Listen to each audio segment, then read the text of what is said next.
Coding college HTML के course के सिलसिले में आज 10वां हिस्सा है और आज हम कुछ रिवीजन करेंगे और अपना आइंदा का सफ़र यहाँ से आगे देखेंगे। पिछली मर्तबा हमने वेब पेजेस या सफ़ात को आपस में लिंक करने की बाकी मांदा बारीकियाँ जो लेफ़्ट ओवर्स थे वो देखे, जैसे विंडो को लिंक को नए टैब में खोलना या ईमेल एड्रेस से लिंक करना या सफ़े के किसी ख़ास हिस्से से लिंक करना, या इसके अलावा हमने एक्सटर्नल लिंक्स की भी बात की थी। आज हम अब तक का खुलासा देखेंगे throughout from the day 0 to till this point, और फिर यहाँ से आगे का हम सफ़र ज़रा देखेंगे, ज़रा सस्ताएंगे, देखेंगे कि क्या कुछ बाकी रहता है, जिसके बाद हम ये कह सकेंगे कि हमने HTML को मुकम्मल कर लिया है या मास्टर कर लिया है। अब तक हमने कैरेक्टर, स्पेशल कैरेक्टर्स की बात की, angle brackets, exclamation mark equal to, double quotes, और उनसे टैग्स के बनने की बात की, ओपनिंग टैग और क्लोजिंग टैग की बात की। क्लोजिंग टैग और ओपनिंग टैग में सिर्फ फ़र्क ये है कि क्लोजिंग टैग में / आता है, और फिर उसके बाद हमने कंटेंट की बात की कि टैग, ओपनिंग टैग, कंटेंट और फिर क्लोजिंग टैग। हमने एट्रीब्यूट्स की बात की कि मज़ीद इन्फॉर्मेशन समटाइम्स टैग के अंदर आती है एट्रीब्यूट्स की शक्ल में, जिसमें एट्रीब्यूट का नाम होता है, इक्वल टू होता है, डबल कोट्स के अंदर उसकी वैल्यू होती है। फिर हमने ये भी बात की थी कि टैग के अंदर ज़रूरी नहीं है कि सिर्फ टेक्स्ट हो, टैग के अंदर दूसरे टैग भी हो सकते हैं, और हमने इसके बारे में बात की थी कि ये नेस्टेड टैग्स कहलाते हैं और इनका दुरुस्त अंदाज में बंद होना ज़रूरी है। हमारी 5 लाइन थी डब्बे के अंदर डब्बा, यानी जो अंदर के टैग हैं वो अंदर ही बंद होने चाहिए, वो बाहर वाले टैग के बाहर बंद नहीं होने चाहिए। और ये कि बिगिनर्स अमूमन यही 2 गलतियाँ करते हैं कि टैग्स सही क्लोज नहीं करते या नेस्टेड टैग्स का ऑर्डर गलत कर देते हैं। टैग्स और नेस्टेड टैग्स के नॉलेज के ऊपर हमने अगली चीज़ देखी थी कि HTML डॉक्यूमेंट की एक टाइप होती है जो ऊपर डिक्लेयर की जाती है, not doctype, angle bracket not doctype space HTML and then angle bracket close. ये हमेशा ऐसे ही आएगी और ये हम ब्राउज़र को बताते हैं कि हम स्टैंडर्ड HTML लिख रहे हैं। इसके अलावा हमने फिर बेसिक स्ट्रक्चर देखा था कि HTML डॉक्यूमेंट HTML टैग के अंदर होता है और उसके अंदर उसका सर और धड़ होता है। सर को हेड कहते हैं और बॉडी को, धड़ को बॉडी कहते हैं। हेड के अंदर हमने कहा था कि टाइटल हमारा फ़िलहाल इम्पोर्टेंट टैग है। हेड के अंदर और भी टैग आते हैं लेकिन उनका बॉडी में वो नज़र नहीं आते, उनका असर नज़र आता है।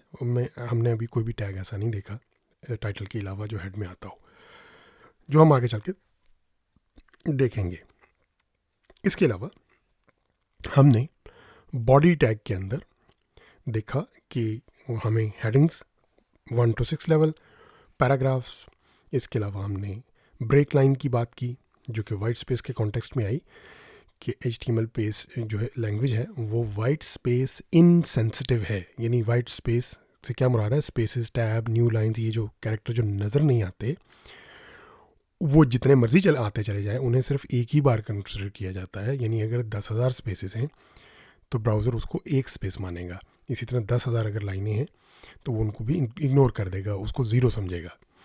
और इसका इम्पैक्ट ये था कि अगर हम 2 मुख्तलिफ लाइनों पर कुछ जुमले लिखना चाह रहे हैं तो वो मुमकिन ही नहीं थे, और वो उसकी निशानदेही के लिए एक नया टैग आया था BR, और वो टैग हमने जिक्र किया था कि ये क्लोज़ नहीं होता, और जो टैग क्लोज नहीं होते उनके / फिर आ जाती है। उसके बाद हम पेजेस को लिंक करने के बारे में चले गए थे और वहाँ पर हमारी ये गुफ्तगू थी कि लिंक्स 2 तरह के होते हैं। एब्सोल्यूट लिंक / से हमेशा स्टार्ट होते हैं, रिलेटिव लिंक्स / से कभी स्टार्ट नहीं होते। और फिर हमने ये बात की थी कि एब्सोल्यूट लिंक्स हमेशा वेबसाइट के शुरू से हमेशा बात करते हैं, चाहे वो ख़ुद पेज 10 या 12 फोल्डर नीचे पड़ा हुआ हो, वो हमेशा ऊपर / से बात करता है। तो ये एब्सोल्यूट बात है। रिलेटिव पाथ में हमने ये बात किया था कि आप जहाँ पर पेज होता है वहाँ उसी फोल्डर के अंदर और उससे नीचे का जो सफ़र है उसके लिए सिर्फ नाम देना पड़ते हैं। लेकिन हमने फिर एक और ये चीज़ देखी थी कि अगर ऊपर की तरफ लिंक करना हो तो आप 2 डबल डॉट लगाते हैं, जिसका मतलब है 1 लेवल अप, और फिर / फिर 2 डॉट, और इसका मतलब मज़ीद 1 लेवल अप। तो इस तरह ये सीढ़ी सी बनती चली जाती है और ये जितने मर्जी हमारी रिक्वायरमेंट हो वो लगाते चले जाते हैं। इसमें हमारे एक देखने वाले हैं, नेटवर्क इंजीनियर मेरा ख्याल उनका नाम है, उन्होंने एक कमेंट किया है कि रिलेटिव लिंक्स आर बेटर और बहुत शुक्रिया आपके कमेंट करने का। और हम इसको तफसील में किसी टाइम पे देखेंगे, लेकिन मुख्तसर ये कि चूँकि जब आप नीचे की तरफ किसी 10-12 फ़ोल्डर नीचे होते हैं, तो रिलेटिव लिंक्स में जब आप ऊपर की तरफ लिंक कर रहे हों और आपने डबल डॉट बार बार इस्तेमाल किया हुआ हो, बजाय इसके कि फ़ोल्डर्स का नाम, जैसे एब्सोल्यूट लिंक में आपको फ़ोल्डर नेम देना पड़ता है, तो दरमियान में अगर आपने किसी फ़ोल्डर को रीनेम कर दिया तो फिर आपको रिलेटिव लिंक्स चेंज नहीं करने पड़ेंगे। इस बात पर गौर कीजिएगा। ये गालिबन पिछले सेशन की जो वीडियो है उसमें कहीं कमेंट है, मैं उस कमेंट को रिस्पॉन्ड भी कर दूंगा, लेकिन ये नुक्ता एक साइड बेनिफिट है।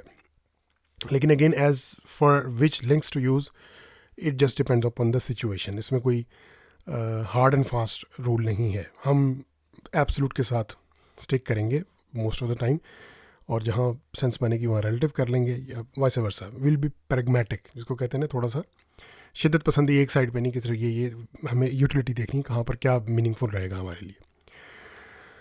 इसके बाद हमने सफ़हात को, पेजेस को बाहर की तरफ लिंक करना, ईमेल एड्रेस के साथ लिंक करना, सफ़े के अंदर किसी सेक्शन से लिंक करना, और हमने ये भी देखा कि लिंक को कैसे हम इंश्योर कर सकते हैं कि वो सिर्फ नई विंडो में खुले और हमारी विंडो में न खुले। तो उसमें हमने अपने फेसबुक पेज और यूट्यूब चैनल का जो लिंक्स हैं उनके साथ कुछ तजर्बे किए थे। अब बाकी जो चीज़ें रह गई हैं HTML के अंदर, उसका कुछ ओवरव्यू ले लेते हैं कि क्या रह गया है, वो हमें करने वाला क्या रह गया। एक तो हमारे लिए तस्वीरें और ऑडियो और वीडियो शामिल करना, ये एक सीखना रह गया है, ये कैटेगरी हो गई। उसके बाद जो कैटेगरी बचती है वो कुछ फॉर्मेटिंग के टैग्स बनते हैं, जैसे बोल्ड करना, इटैलिक करना। क्योंकि ये मार्कअप लैंग्वेज है, तो उसमें हम मार्कअप, मसलन ये जनाब ये कोटेशन मार्क है, कोटेशन मार्क से सॉरी कोटेशन है, यानी ये किसी का कहा हुआ है, इस तरह की मार्क करना चीज़ों को, या ये वाला जो है ये कोई कीबोर्ड शॉर्टकट है, या ये जो चीज़ है ये असल में एक एड्रेस है, या ये टाइम है। क्योंकि ये मार्कअप लैंग्वेज है, इसमें हम सिर्फ कंटेंट को मार्क करते हैं। तो कुछ फॉर्मेटिंग के या सिमेंटिक के दोनों तरह के टैग्स हैं, लेकिन उनका मकसद यही है कि उसको आप मार्क कर दें। लुक पे हो सकता है कि फ़र्क ही ना पड़े। दूसरा, स्ट्रक्चर के कुछ टैग्स आ जाते हैं, जिसमें अब जैसे पेज में ये जनाब फुटर है, ये हेडर है, ये मेन पेज है, ये कुछ नए टैग्स हैं जो अगेन स्ट्रक्चर को सिर्फ मार्क करते हैं। वो नज़र कैसा आएगा यहाँ हमारा ना कंसर्न है, ना HTML उसको कुछ करती है। तो ये दो तरह के टैग हमारे आ जाएंगे। फिर हमारे पास लिस्ट बनाना बड़ा सिंपल सा काम है, और इसके अलावा फ्रेम हम देखेंगे। फ्रेम का ये कॉन्सेप्ट है कि ब्राउज़र के अंदर एक तरह से एक और ब्राउज़र छोटा सा आप कोई और पेज खोल सकते हैं, वो देखेंगे हम। फिर इम्पोर्टेंट जो है वो फॉर्म रह जाते हैं, कि फॉर्म क्रिएट करना, उसमें किस तरह की फील्ड्स हैं। और जो सबसे कॉम्प्लेक्स HTML में मेरा ख्याल है जो समझने में थोड़ा सा चैलेंजिंग होगा वो है टेबल्स। तो वो टेबल बनाना कि आप अगर टेबुलर डेटा हो तो वो कैसे आएगा। यहाँ तक जब आ गया तो आपके तकरीबन significant amount of HTML covered है। फिर हेड टैग के अंदर चंद एक टैग्स हैं जो इंपॉर्टेंट हैं, जिनमें एक मेटा टैग है, एक लिंक टैग है, लिंक एक्सटर्नल स्टाइल शीट्स के लिए होता है, और इसके अलावा स्टाइल है और स्क्रिप्ट है। इन टैग्स का इस्तेमाल हम बिल्कुल भी नहीं करेंगे, क्योंकि हम अपना स्कोप बिल्कुल HTML पर रखेंगे। मगर एज ए टूरिस्ट, जैसे टूरिस्ट को पता था ना बादशाही मस्जिद देखिए, वो सारी मेजरमेंट्स तो नहीं उसके लेके आता है कि बादशाही मस्जिद का जनाब ये मीनार इतना है, ये दरवाज़ा इतना चौड़ा है, उस तरह की हमने उसमें नहीं पढ़ना। लेकिन एज ए टूरिस्ट हमें पता हो कि भाई ये मस्जिद थी तो उसका एक सहन था, उसमें हमने एक तालाब देखा था, भाई इस तरह से, मतलब बड़ी इन्फॉर्मल सी ये 3-4 टैग्स हम उसके देखेंगे। वो बाद में जब इस्तेमाल होंगे तो वो हमें मतलब अचानक ना लगें कि ये तो हमें पता ही नहीं था। लास्ट में हम रवैये के एतबार से टैग्स को दो हिस्सों में देखेंगे कि जितने अभी तक हमने टूरिज़्म किया है ये सारे, क्योंकि यहाँ से हमारा एज टूरिस्ट ही शामिल है, क्योंकि हम बेसिक HTML स्ट्रक्चर समझ गए हैं, हमें टैग्स का मैकेनिज़्म समझ आ गया है कैसे लिखने हैं। तो बाकी तो यही देखना है कि टैग्स हैं कौन से। तो उसमें फिर लास्ट में जाकर हम उसको दो कैटेगरीज में डिवाइड करेंगे कि ब्लॉक लेवल और इन लाइन। जो HTML होते हैं, एक ब्लॉक लेवल एलिमेंट्स होते हैं, इनको एलिमेंट कहते हैं, हर टैग को टेक्निकली एलिमेंट कहते हैं। जैसे हमने अब तक A एलिमेंट देखा है, हमने H1 एलिमेंट देखा है, पैराग्राफ P एलिमेंट देखा है। तो इनमें से कौन से हैं जो ब्लॉक लेवल हैं, कौन से हैं जो इन लाइन है, और उनका फ़र्क क्या है। ब्लॉक लेवल और इन लाइन का सिर्फ फ़र्क ये होता है कि ब्लॉक इन लाइन जो है उनसे लाइन ब्रेक नहीं होती, और जो ब्लॉक है वो पूरी जहाँ पर वो टैग आएगा वो पूरी जगह घेर लेगा, लेकिन जब हम उसको फिर आखिर में रैप अप करते हुए देखेंगे। इसके हिसाब से इसके अलावा एक दो टॉपिक्स मेरे जहन में अगर मैंने समझा कि वो इम्पॉर्टेंट है तो मैं उन्हें इंक्लूड कर लूँगा, लेकिन at this point I do not feel कि वो इम्पॉर्टेंट है। तो ये आपका जब रोड मैप हमारा कंप्लीट हो गया, ये जो आपके सामने बुलेट पॉइंट्स हैं, then we are done with the HTML। अब इस नॉलेज की बेस पे हम मार्केट में तो नहीं जा सकते, लेकिन इस नॉलेज पे हम CSS सीख सकते हैं, और उस CSS को सीखने के बाद स्टाइलिंग वगैरह वो एक अलग पूरी कहानी है। तो फिर आप मार्केट के अंदर इतना काम ज़रूर उठा सकते हैं कि आपका अगर वेब पेज है, let me try and make an HTML for it with a style sheet. तो वो ज़ाहिर है मेहनत का काम है, फ़ौरन जल्दी तो नहीं हो जाएगा, लेकिन हम इसकी जो नो हाउ है वो सारी मौजूद होगी, बाकी प्रैक्टिस है। तो यही मैं आपसे इस मौके पर एक चेक पॉइंट करना चाह रहा था कि हमारी प्रोग्रेस अब तक की क्या है और आगे का क्या है, क्योंकि जब आप लुक अहेड करते हैं ना तो फिर आपको ज़रा क्लैरिटी होती है कि will I get something out of it. तो this is what will cover and then we are done with HTML forever. और फिर हम अगले किसी CSS पे या जावास्क्रिप्ट पर फोकस करेंगे। तो अगर आपके जहन में कुछ सवालात हों या कोई और चीज़ हो तो वो आप कमेंट्स में डाल सकते हैं। और इसके अलावा मैं ये ज़रूर वाज़ेह करना चाहूँगा कि मेहनत बहुत ज़रूरी है, प्रैक्टिस, बिल्कुल जिस तरह से आपके म्यूज़िशियन और दूसरे जो लोग हैं वो बहुत ज़्यादा प्रैक्टिस करते हैं, तो इसी तरह आपको बहुत इन टैग्स को बार बार लिखें, इनको सही अंदाज़ में लिखें, छोटी मोटी मिसाल की वेबसाइट्स बताएं। ख़ुद ही सपोज़ कर लें कि आपकी E-कॉमर्स की वेबसाइट होती तो ये 5 पेजेस ये होते हैं, इस पर मैं क्लिक करता, इधर जाता, ये वो। तो आखिर में हम इन सारे कॉन्सेप्ट को लेके एक छोटी सी वेबसाइट दोबारा से फ्रॉम स्क्रैच बनाएंगे, जिसमें हम ये तमाम चीज़ों को इस्तेमाल करते हुए आधे घंटे के अंदर उसको पूरा मुकम्मल करेंगे, और ताकि हमारी रिवीजन भी हो जाए और सारी चीज़ पुट टुगेदर भी हो जाए।